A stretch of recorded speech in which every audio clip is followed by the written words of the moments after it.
ओशो अपने सार्वजनिक जीवन में उद्बोधन के दौरान बोलते हुए, मानवता को संबोधित करते हुए कुछ विषयों को हर थोड़े दिन में वो याद करते रहे, हमें याद दिलाते रहे, उनकी समस्याएं बताते रहे, उनके निदान बताते रहे। उनमें से एक इस पृथ्वी के समूल विनाश की बात वो बोल रहे थे। वो बोल रहे थे कि ये पृथ्वी, ये बहुत बड़ा खतरा है। ये पूरा मनुष्य, ये जो एक जीवंत ग्रह है, ये ख़त्म हो सकता है। और ऐसा नहीं था कि वो उसके वैज्ञानिक कारण नहीं बताते थे, बहुत व्यवहारिक कारण नहीं बताते थे। पर्यावरण हो कि घातक शस्त्र हो कि जनसंख्या संतुलन या वृद्धि हो या मानसिक विकार हो। एक बार करीब 45-50 साल पुरानी बात होगी, हिंदी का प्रवचन था जिसमें उन्होंने कहा कि मानवता पर जितने दुखों के काले बादल अभी मंडरा गए हैं, बोले मनुष्य जाति पर इतना कभी भी नहीं रहा। कमर टूट रही है इसकी। और इन 40-45 सालों में इस तह को, दुख की इस कालिमा को कई करोड़ गुना हमने बढ़ा दिया। तो ओशो लगातार बोलते रहे, अब वो खतरों के प्रति चेताते रहे कि कुछ किया जा सकता है। जितनी संभावनाएं हो सकती थी उन संभावनाओं पे वो लगातार काम करते रहे। जो लोग उनके पास आए उनको वो प्रेरित करते रहे कि जो भी कर सकते हो इस पृथ्वी ग्रह को बचाने के लिए करो। और जब कभी छोटी मोटी चीज़ें देखते थे, जैसे कि उनकी एक नर्स थी और वो कहीं छुट्टी पे गई, तब दूसरी कोई काम करने लगी, और जब वो वापस आई और उससे काम नहीं दिया वापस, तो उसने अपने कोई प्रश्न पूछे तो ओशो उसके जवाब में बोल रहे थे कि तुम इन छोटी छोटी क्षुद्र ईर्ष्याओं में और इसमें डूबे हो। अस्तित्व कितना बड़ा काम तुमसे करवा सकता है, कर सकता है। लेकिन अगर मेरे से पूछा जाए तो इवन वो लोग जिनने ओशो को सुना, उनने भी इतने बढ़ाया हुआ बड़े खतरे पर भी कभी कोई अपनी तैयारी नहीं बताई। वही शुद्र अहंकार, वही शुद्र वासनाएं, वही उस शुद्र कामुकताएं इस जीवंत ग्रह को और इसकी जिंदगी को दांव पे लगा के भी ये लोग इन्हीं सब कामों में। और ओशो जो आशा कर सकते थे वो उन्हीं लोगों से कर सकते थे जो उनके पास आ जाए। एक बार जब उनके एक शिष्य जो इटली से आते थे, उसने प्रश्न पूछा कि आप भी इसी तरीके से हमें डरा रहे हैं क्या, ये समूल विनाश की ओर बातें, ताकि जैसे कि पूर्व में कोई संबोधित करते थे ताकि हम लोग अपने बुद्धत्व की तरफ थोड़ी अर्जेंसी से आगे बढ़े। उसने कहा, मूर्ख, आँख खोल के देख नहीं रहे हो, जिस स्थितियाँ परिस्थितियों में दिख नहीं रही है, तो मैं डरा रहा हूँ। ऐसे ही इसी विषय में एक बार मेरी किसी ओशो के बहुत निकटवर्ती और बहुत जीनियस महिला से बातें हो रही थी। तो काफ़ी पुरानी बात है, मैंने पूछ लिया कि यार क्या ऐसा कोई खतरा है। तो उन्होंने बोले, उसने प्रतिप्रश्न किया कि तुझे क्या दिखता है, ये सब पृथ्वी पे जो चल रहा है उसमें कोई आशा की किरण दिखती है? तो चलती रही चीज़ें। लेकिन ये कह सकता हूँ कि जब ओशो कहते हैं कि मैं एकमात्र आशा हूँ, वो एकमात्र आशा मतलब वो सारी चीज़ों को बता रहे थे, कारण बता रहे थे, उनके निदान बता रहे थे, और उनके द्वारा ये संभव था।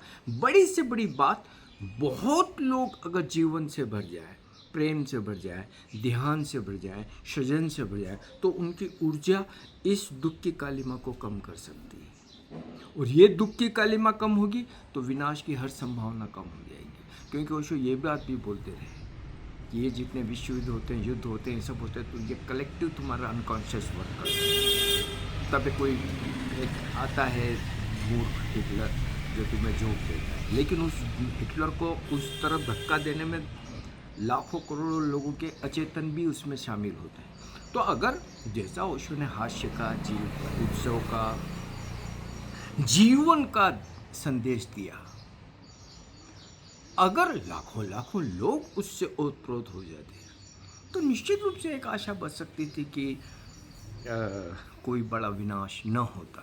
लेकिन अब मैं जब जो घनघोर निराशा मुझे दिखती है, वो दिखती है जब मैं ओशो के लोगों को देखता हूँ। या तो ये देवदत्त और लट्ट भारती और ये पता नहीं कौन कौन पोंगा पंडित, नेपाल का एक ढक्कन, उनके काम देखता हूँ तो सिर पीट लेता हूँ यार कि ओशो को इस सड़ान में कहाँ खींच के ले जा रहे हो यार। तुम तो गए गुजरे हो, लेकिन किससे आशा करो? इन टटपुंजियों से आशा करोगे, या फिर वो लोग हैं जो कि शक्ति की कामना से बड़े पड़े हैं, पद चाहिए, ईर्ष्या है, द्वेष है, सब कुछ पर एकाधिकार कर लेना है, सबको अपनी छाती पे बांध लेना है, इवन ओशो के प्रवचनों को भी। तो यस, अगर मेरे से पूछा जाए तो अगर ओशो ये कहते हैं कि एकमात्र मैं आशा हूँ, तो जो ओशो के लोग हैं वह भी 100% निराशा ही देते हैं। मुझे कभी देख के ऐसा लगता नहीं कि ये जो कथित जबले मालाएं पहन पहन के उछलते कूदते रहते हैं, ओशो ओशो करते रहते हैं, मैं तो इनको ओशो का सन्यासी भी नहीं मानता ही नहीं। ऐसे कर लेने से ये कोई कर्मकांड थोड़ी है कि वो कर लेने से तुम सन्यासी हो गए या उनके शिष्य हो गए। नहीं, आपको जीना होता है ध्यान के साथ, सजन के साथ, प्रेम के साथ, रोज रोज भीतर उतरना होता है। और आपके रोज रोज के जीवन में वो प्रेम, वो प्रसाद, वो गरिमा, वो दया, वो करुणा परिलक्षित होनी चाहिए। तो अब ये तो चीज़ें बड़ी खतरनाक होती जा रही है, खतरनाक है, और इसकी कोई संभावना नहीं बच रही है कि इससे किसी से कोई आशा की जा सकती है। एक बार जो ओशो की भारत के लिए सचिव थी नीलम, बता रही थी कि मनाली में सुबह घूमने के लिए गई थी वो ओशो के साथ। तो बोले कि किसी बात पे बात करते हुए ओशो ने कहा था कि ये मनुष्यता नहीं बची,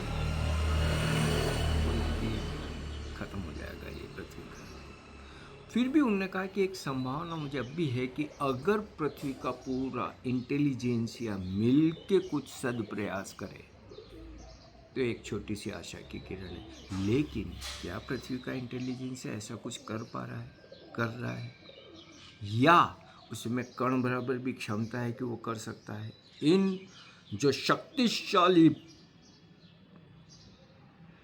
लोग हैं उनके सामने वो बेचारा इंटेलिजेंसिया निरीह हो गया। ऐसा ही ओशो के आसपास हो गया। ये पदों पे बैठे, निर्णायक पदों पे बैठे अय्याश कितने शक्तिशाली, और एक आम आदमी बेचारा क्या कर लेगा? एक भोला व्यक्ति, भावुक व्यक्ति क्या कर लेगा? उसकी उपस्थिति का भी मतलब क्या निकलता है? तो क्या वो ओशो की संभावना, जिसे ओशो कह रहे कि इंटेलिजेंस से मिल के कुछ प्रयास करेगा तो संभावना है, वो किया क्या? ऐसा तो मुझे कोई इंटेलिजेंसिया का कोई प्रयास पृथ्वी पे दिखता ही नहीं। डूम्सडे क्लॉक खतरे के अत्यंत निकट जा चुकी है, लेकिन इंटेलिजेंसिया गाफिल पड़ा है, क्योंकि अब इतने विराट शक्तिशाली एक से एक खतरनाक लोगों के सामने वो बेचारे करे भी तो क्या करे? सुनेगा कौन? न कारखाने में तूती की आवाज का महत्व क्या है?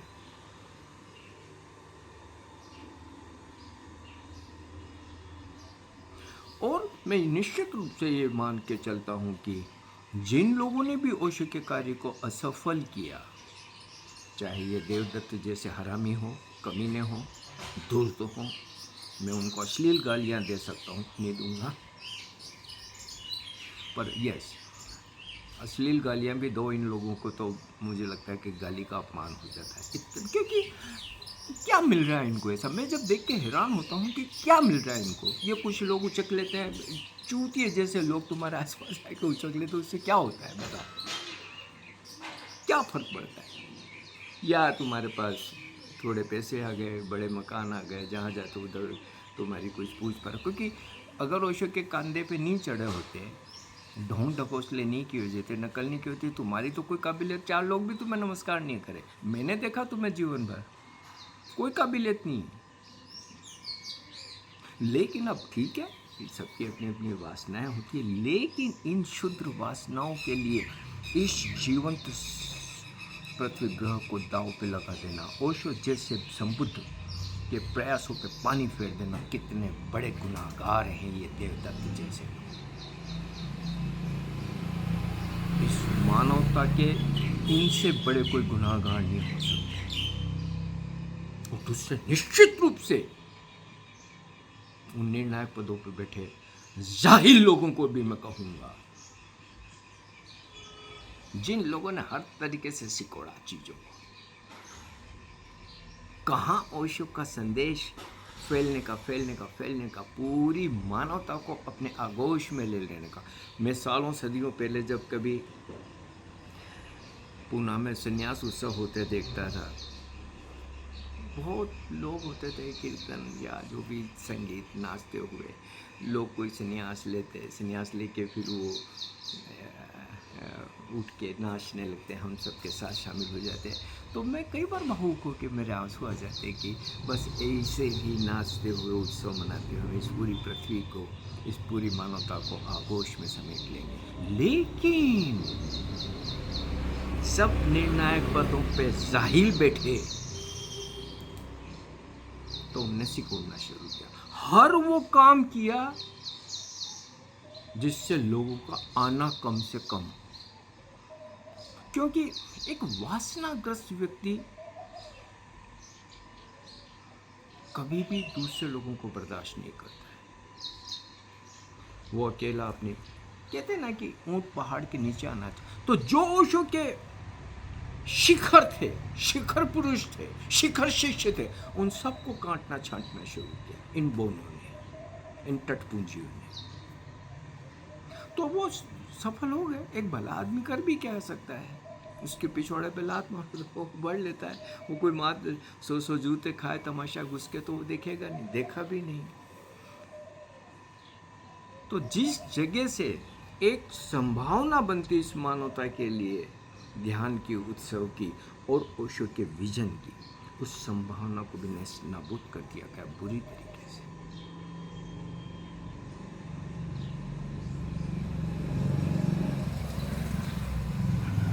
और ऐसे ऐसे अब मिला रेपा ओशो का, कितना बड़ा गायक रहा और ओशो ने उसको कितना प्रेम दिया। उस बेचारे, अब किसी ने जिसके हाथ में जिम्मेदारी होगी, उसने हाँ कर दी, भाई ठीक है आज वाइट को तू भी बजा लेना, गा लेना। वो गाता रहा काफी तक। ओशो की उपस्थिति में सबसे ज्यादा गाने वालों में मिला रेपाई का नाम रहा। लेकिन जब एक पदधारी विषधारी को पता चला कि मिला रेपा गाने वाला है, अब ये बोनों को जो तकलीफ होती है, ये कहता हूँ मैं, ये ऊंट पहाड़ के, क्योंकि मिला रेपा के सामने वो टटपुंजिया है, पैर की जूती भी नहीं। मिला रेपा रहेगा तो फिर कौन पूछेगा उसको। तो मैं एक उदाहरण दे रहा हूं कि कैसे एक एक पत्ता करके काटा गया और उस बनते हुए विशाल वृक्ष को ठूंठ कर दिया गया। तो ये दो तल है, इससे मुझे कोई संभावना और आशा नहीं कि इस पृथ्वी ग्रह पे अब जीवन के लिए कोई आश की जा सकती है। जिस ओशो संभावना के लिए बात करते रहे, वो संभावना कहीं दिखती नहीं दिखती। तब फिर जब ओशो कहते हैं कि भाई अपना जन्म सुधार लो, क्योंकि इस पृथ्वी ग्रह पे फिर जन्म आने में कितने करोड़ साल लगेंगे पता नहीं, फिर इतनी ऐसी स्थितियों में, परिस्थितियों में कब तक ये आएगा। तो व्यक्तिगत अपने प्रयास ईमानदारी से किए जाने चाहिए, समूह की तरह और संघ की तरह और नौ संन्यास की तरह मैं ओशो के कार्य को 100% मृत प्राय मानता हूँ। एक ये नकलची, ढोंगी, पाखंडी, शोषक, धूर्त और दूसरे निर्णायक पदों पर बैठे पिग्मीज, इन दो पाटन के बीच ओशो का काम का सबूत भी नहीं बचा, साबुत बचा लगभग। ऐसा मैं मानता हूँ। आज जब मैं असल में स्थितियों परिस्थितियों के बारे में पढ़ता सुनता रहता हूँ, देखता रहता हूँ, तो मुझे थोड़ी निराशा लगती है कि